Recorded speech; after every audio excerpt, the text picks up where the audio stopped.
जय Hind everyone. इथे उपस्थित आमचे principal sir, both the vice principals, Rahul sir आणि प्रशांत सर, सर्व पालक मंडळी आणि प्रिय विद्यार्थी, आमचे सर्व शिक्षक, RIGMS टीम.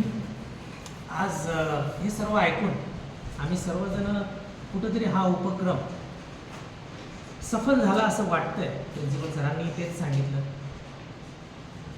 उपक्रम सुरू करण्यापूर्वी काही उद्दिष्ट होते आणि ते उद्दिष्ट काही अंशी सफल झाले, त्यात काही शंका नाही. विद्यार्थ्यांना पहिल्याच दिवशी आम्ही काही संकल्प दिले होते. मला असं वाटतं ते आठवत असतील. पहिला संकल्प कोणी रिपीट करेल का? येस. गुड. आपल्या आईवडिलांचे आभार, त्यांचे आशीर्वाद आपल्याला घ्यायचे. दुसरा संकल्प. येस येस, तो आपण पहिल्यामध्येच सामील केला होता. त्यांना विसरायचं नाही आणि विस्ताराने त्याच्यावर चर्चा झाली. दुसरा आपण एका व्हिडिओ मार्फत आपण ते बघितलं होतं. काय? येस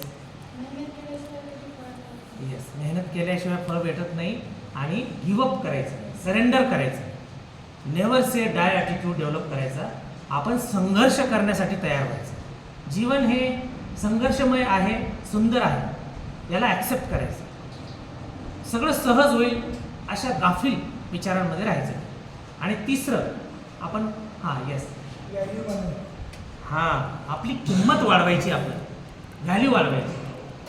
आपण कुठेही जन्म घेतला तिथून सुरुवात करतो, ते आपल्या हातात नाही. आपण कुठं जन्म घेतला, कुठे आपली सुरुवात झाली, पण यस, प्रवास करून आपण उंची गाठू शकतो.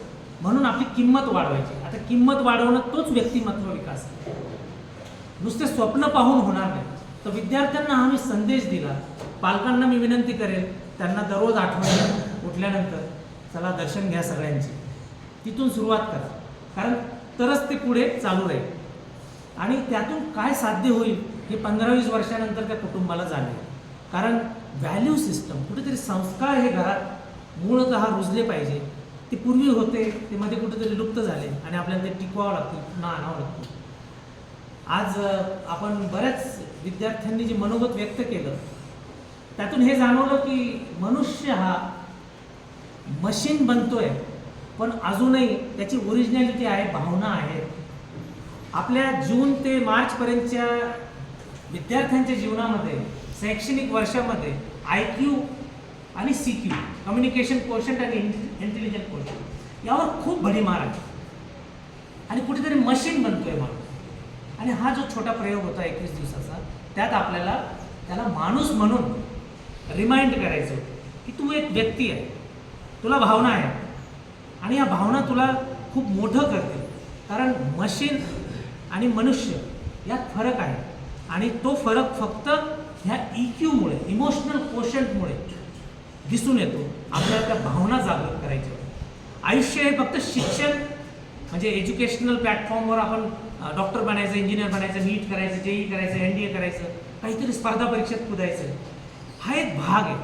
त्याच्यासोबत आपल्याला जोड द्यायची होती संगीत, हस्ताक्षर, ड्रॉइंग, स्पोर्ट्स आणि जीवनाचे वेगवेगळे रंग आपल्याला विद्यार्थ्यांना मोकळेपणाने दाखवायचे होते.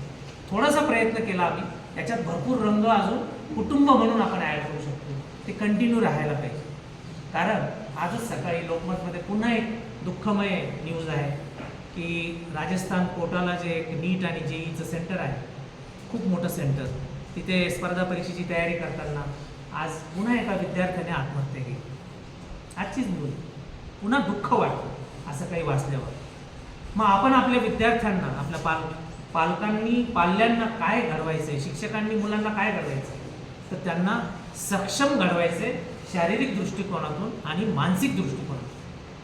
कारण उदाहरणार्थ एखादा मुलगा किंवा मुलगी उद्या खूप सक्सेसफुल होतो, खूप कमवतील, पैसा कमवतील, पद कमवतील, पण ते लोकांबरोबर जोडल्या गेले आहेत की नाही, ते मानसिकदृष्ट्या सक्षम आहेत की नाही, थोडंसं संकट आल्यानंतर गिवअप करतील का, घाबरतील किंवा डगमगतील का?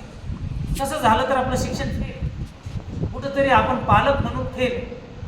कुठेतरी हा आजचा विद्यार्थी उद्याचा पालक आहे. हे सगळं आपल्याला ओळखायचं आहे आणि त्यावर वाटचाल करायची.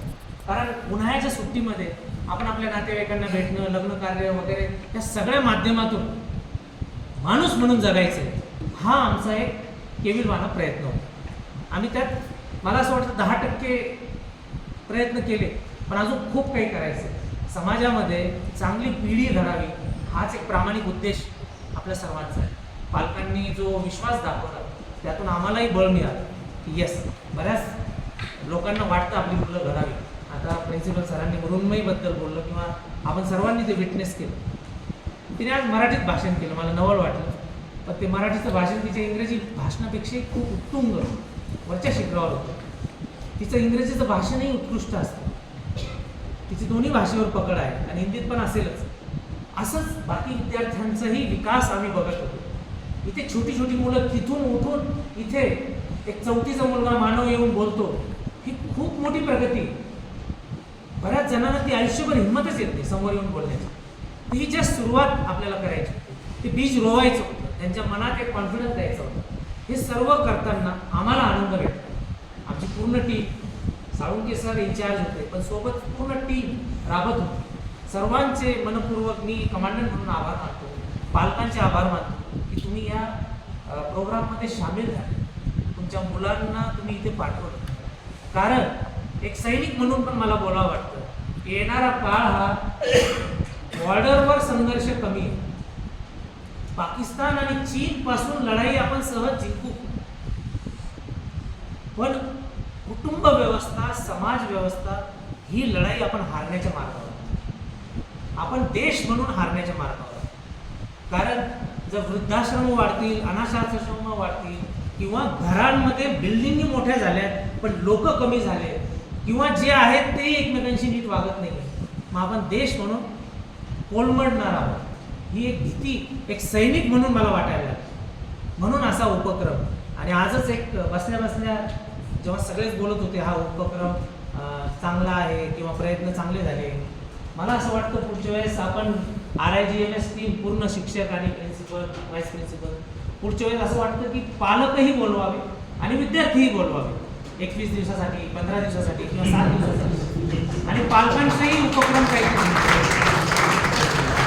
एक पिकनिक 7 दिवस पालक राहतील, ते त्यांचं मेसमध्ये मस्त जेवतील आणि तेही काहीतरी करतील आणि विद्यार्थीही काहीतरी करतील आणि आपण एक नवीन कुटुंब म्हणून उपक्रम करावा का, असं एक जस्ट आयडिया आली डोक्यामध्ये. आपण त्यावर पुन्हा विचार करू. मला असं वाटतं ती पण एक योग्यच राहील. एक पिकनिक म्हणून सर्वांनी यायचं, कुटुंब, पूर्ण कुटुंब. आपण महाबळेश्वरला जातो, उटीला जातो, शिमल्याला जातो, तर तिथे जाऊन एन्जॉय करतो, पण जीवनाचे बरेच पैलू आपल्याला शिकायचे. आपण तो उपक्रम पुढच्या वेळेस करू असं बघू. आणि सर्वांना शुभेच्छा. सर्वांची मुलं ही खूप मोठी व्हावीत आणि तुमची नाळ तुटू नये ही शुभेच्छा देतो. कारण मुलं मोठी झाली पण ती नाळ तुटली तर काय कामाचं, मग ते देशाच्याही कामाची नाही, तुमच्याच कामाची नाही तर देशाच्या काय कामाचं. या उपक्रमात आमचे स्टाफचे पण मुलं होते. माझाही मुलगा आज नाही येते, पण मी जेव्हा जेव्हा शक्य आहे त्याला बसवलं. लहान मुलगी माझी बाहेर होती ना, तिलाही बसवलं असतं. पण त्यातूनच तुम्हाला जाणवेल की आम्ही किती मनापासून यात जोडलेलो होतो. जिथं जिथं शक्य आहे आम्ही सगळं. मला तर आनंद वाटला आमचे राहुल सर आणि प्रशांत सर. मला अपेक्षा नव्हती, तुम्ही सुद्धा याचे सदस्य म्हणूनच आज प्रकट झाले, कारण गेस्ट फॅकल्टी होती ती आणि खूप छान वाटलं. पालकही असं वाटतं की आपले काहीतरी नवीन नातेसंबंध जोडले गेले. अशी जी संस्कार आणि मूल्य पुढे वाढावीत अशी अपेक्षा व्यक्त करतो आणि ते थांबतो. जय हिंद.